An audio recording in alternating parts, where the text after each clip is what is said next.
Aujourd'hui, on va plonger au cœur du pouvoir en France. Pour bien comprendre les batailles politiques qu'on voit tous les jours, il faut d'abord comprendre les règles du jeu. Et ces règles, elles sont toutes écrites dans un seul document, la Constitution de la Ve République. Et c'est la question qui va nous guider. Parce qu'en France, il faut bien voir que la politique, c'est pas juste une histoire d'institution, c'est une lutte de pouvoir permanente, un jeu d'équilibre où chaque acteur essaie en permanence de prendre le dessus. Et c'est exactement cette dynamique qu'on va décortiquer ensemble. Bon, alors, commençons par le début, par les fondations. Pour comprendre qui peut gagner, il faut d'abord connaître les règles. Et en politique française, le mode d'emploi de tout ça, c'est la Constitution. Faut se remettre un peu dans le contexte. En 1958, la France, elle sort de décennies d'instabilité politique, avec des gouvernements qui tombaient tout le temps. L'objectif, il était donc hyper clair, il fallait à tout prix mettre fin à ce chaos. Et la solution, ça a été une vraie révolution. Créer un pouvoir exécutif fort, avec un président au centre de tout. C'est ça l'ADN de la Ve République. Mais attention, ces règles du jeu, elles sont pas faciles à changer. C'est un peu comme si elles étaient gravées dans le marbre. Modifier la Constitution, c'est un vrai parcours du combattant. C'est long, c'est complexe, et cette complexité, elle est voulue, bien sûr. Le but, c'est de garantir que les fondations de la République restent stables. Allez, maintenant, passons au personnage principal de notre histoire, le président de la République. Son rôle est absolument fascinant, parce qu'il change tout le temps. Selon les circonstances politiques, il peut être un monarque républicain tout-puissant ou un simple arbitre un peu sur la touche. D'où vient le pouvoir du président ? C'est simple. Du peuple. Le fait qu'il soit élu directement par tous les Français, ça lui donne une légitimité énorme, une légitimité que personne d'autre n'a. En gros, il ne doit de compte qu'aux électeurs, et ça le place, en théorie, au-dessus des partis politiques. Et c'est là que ça devient vraiment intéressant. C'est là que tout peut basculer. Quand le président a la majorité à l'Assemblée nationale, c'est lui le patron, le vrai chef. Mais, si son camp perd les élections législatives, c'est la fameuse cohabitation. Et là, il est obligé de nommer son pire ennemi politique comme Premier ministre. Son pouvoir intérieur s'effondre et de monarque, il devient un simple arbitre. Mais attention, même dans cette situation, même affaibli, le président n'est jamais complètement KO. Il garde ce qu'on appelle ses pouvoirs propres, des cartes maîtresses qu'il peut jouer tout seul. Et là-dedans, il y a l'arme atomique de la Constitution, le droit de dissolution, le pouvoir de tout remettre à plat et de redemander l'avis du peuple. Bon, on quitte l'Élysée pour aller voir ce qui se passe sur le champ de bataille, le Parlement. C'est là que la politique du gouvernement passe son grand oral, et c'est souvent là que les tensions explosent au grand jour. Alors, en temps normal, pour faire une loi, c'est un long jeu de ping-pong entre l'Assemblée nationale et le Sénat. C'est ce qu'on appelle la navette parlementaire. Le texte va et vient jusqu'à ce que tout le monde soit d'accord.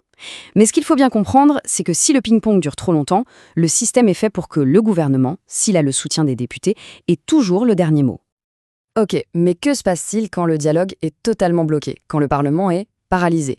Le gouvernement peut sortir son joker, son arme la plus redoutée et la plus controversée, l'article 49.3. En clair, c'est un moyen de dire « on considère que la loi est adoptée sans vote ».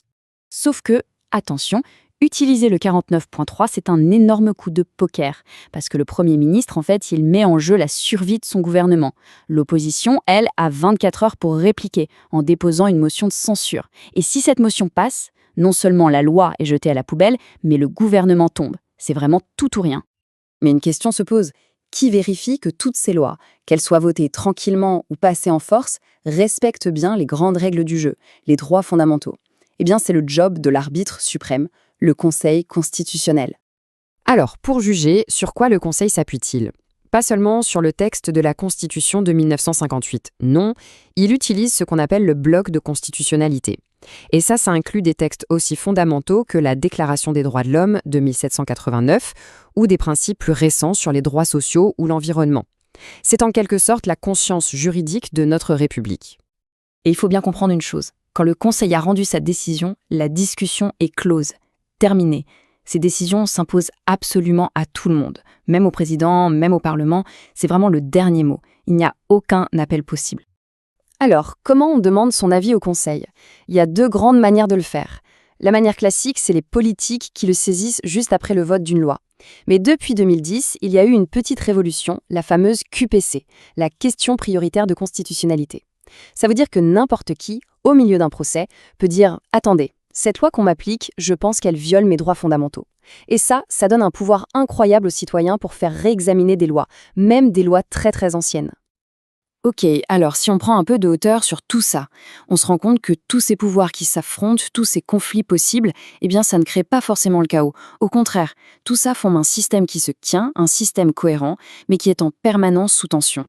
Mais comment est-ce que tout cet édifice tient debout? Grâce à un principe absolument fondamental, la hiérarchie des normes. Imaginez une pyramide des lois. Chaque étage de la pyramide doit obligatoirement respecter l'étage qui est au-dessus. Par exemple, un simple règlement ne peut pas aller contre une loi. Et une loi, elle, ne peut pas aller contre la Constitution. C'est la règle d'or. Et voilà à quoi ressemble cette fameuse pyramide du pouvoir. Tout en haut, intouchable, on a le bloc constitutionnel. Juste en dessous, les traités internationaux.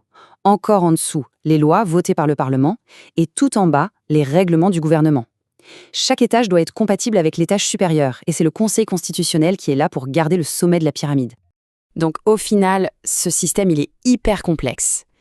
Avec son président super puissant, son parlement qui a des pouvoirs bien définis, et ses gardiens vigilants. Est-ce que c'est ça le secret de la stabilité à la française? Ou est-ce qu'au contraire, c'est la recette pour une crise politique permanente qui n'attend qu'une étincelle pour s'enflammer? La question reste ouverte, et c'est peut-être la grande question de notre vie politique.